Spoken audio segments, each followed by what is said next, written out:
Hello. Okay, it's on. What does resilience look like to you?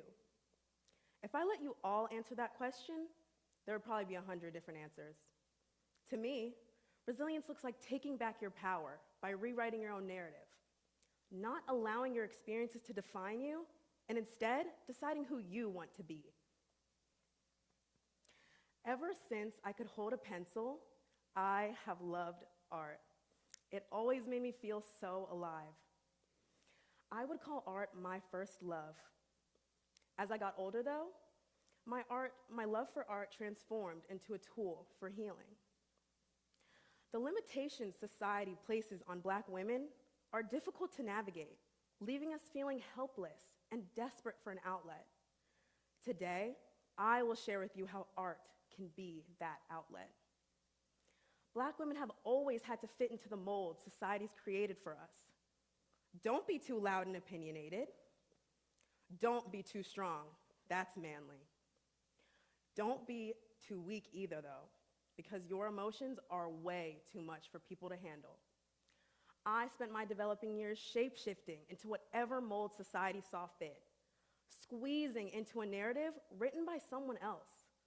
I felt pushed down by society's invisible hand, weighed down by the demands of a post-colonial, racialized, patriarchal society. As if society hadn't robbed me enough of my personal power, a traumatizing experience with sexual violence squeezed me dry of any personal power I yielded. After this experience, I was left feeling hopeless and desperate for an outlet. I didn't want to open up and be vulnerable about my experience because I saw how other victims of assault were shamed, blamed, and silenced. But I had two options: to succumb to the negative effects of this traumatizing experience and let it define me, or to rise above it and grow into a stronger, more resilient woman. If I hadn't chosen to step back into my power, I wouldn't be here tonight telling you all my story. But it wasn't easy. Society's judgments about Black women make healing from our trauma feel like an unreachable goal. There are negative stereotypes about Black women running rampant in society. Black women face stigmatization when it comes to their mental health challenges. And these challenges are exacerbated by racial and gender discrimination. Black women need culturally competent and sensitive mental health specialists. We are inundated not only with the stresses of a patriarchal society, but of a racist society that sees us as just a commodity to exploit and profit off of. People make money mimicking Black women and exaggerating our mannerisms. Research by Nelson and colleagues in 2020 found that Black women were much less likely than white women to seek out mental health treatment. And this was because of the strong Black woman stereotype. Now, it may seem contradictory, as my entire speech is about strength and overcoming challenges, but I don't mean repressing your feelings and pulling yourself up by the bootstraps. I mean being honest with yourself about what emotions you're really feeling, and then seeking out help. That is strength to me. Black women's emotions are just as valid as anyone else's. And if anyone needs an outlet for stress, it's a Black woman. Just look at this depiction of Serena Williams, the most accomplished athlete in the world. According to US Open statistics from the usopen.org, Serena has won 23 Grand Slam championships in her 27-year-long career. She's been ranked #1 by the Women's Tennis Association for 319 weeks straight. Due to her physical strength, talent, and athleticism, there's a narrative that Serena can endure more pain and ridicule than others.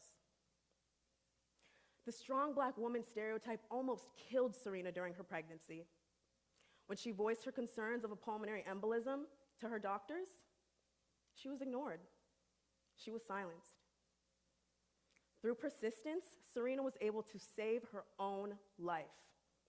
She told the New York Times She played a Grand Slam final while breastfeeding, battling a third pulmonary embolism, and postpartum depression.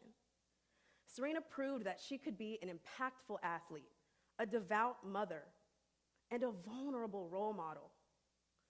If she let society's barriers and critiques get in the way of her passion, she wouldn't have been able to inspire the millions of Black girls and women across the globe.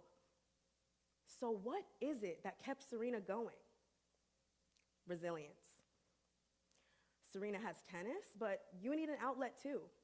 We all need an outlet to release our stress, anxiety, tension, anger, depression. After my assault, I was left feeling powerless. I was hopeless and desperate for an outlet. Luckily, during this time, I was taking an art class here at Towson, and I quickly found that easing into the creative process was a grounding routine for me. As soon as I stepped into the art studio, my negative thoughts faded away. There was a growing body of research exploring the benefits of therapeutic art for our mental well-being.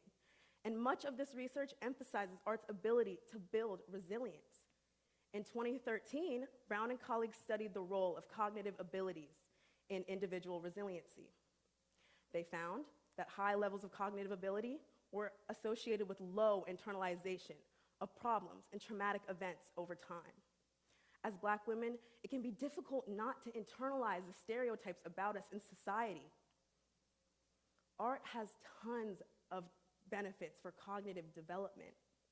Art improves memory. Art leads to higher levels of motivation and optimism in individuals. Art creates new neural pathways in the brain that aid in problem solving and gaining self-awareness. Art even delays age-related brain deterioration. The process of creation allows individuals to deeply relax while increasing inner attention and awareness. If the research has not yet convinced you about art's abilities to help you heal and build resilience, take my word for it. This is Wonder. This is a painting I made during the time that I was healing. In therapy, I was able to talk through my emotions, but alone, I had to decide how I felt about the situation. Healing is a pretty word, but an ugly and unflattering process. The downward brushstrokes depict how I was feeling down on myself, but I still had hope for the future, and that is depicted in the bright yellows. The mix of light and dark colors in her skin and the background depict the strange mix of emotions I was feeling at the time. I felt embarrassed. I felt angry. I felt stuck and numb. But my higher self knew that this was not the end of my story. I was going to make it through this. And that is what the third eye represents: hope and optimism. I decided to incorporate the third eye into my next self-portrait. From Venus with love, but I call her Venus. This is a painting I made during a happy and motivated time in my life. It was a 20th birthday gift to myself to celebrate how far I had come, emotionally, spiritually, and artistically. You can feel the passion and the optimism in the powerful red, orange, and yellow hues. Orange represents rebirth and resilience, and that is why I'm wearing it today. The original photo was taken in a mirror selfie, and I felt as though painting myself in a mirror embodied the self-reflective state that I was in at the time. My ability to turn inward and discover what I needed was empowering. I am in love with both of these portraits and what the process of creating them did for me and my mental well-being. In depressing and happy times, art can be therapy for all of us. In a nutshell, I am fully convinced that rediscovering my first love, art, saved my life. Art is accessible to everyone. Art has no limits or boundaries.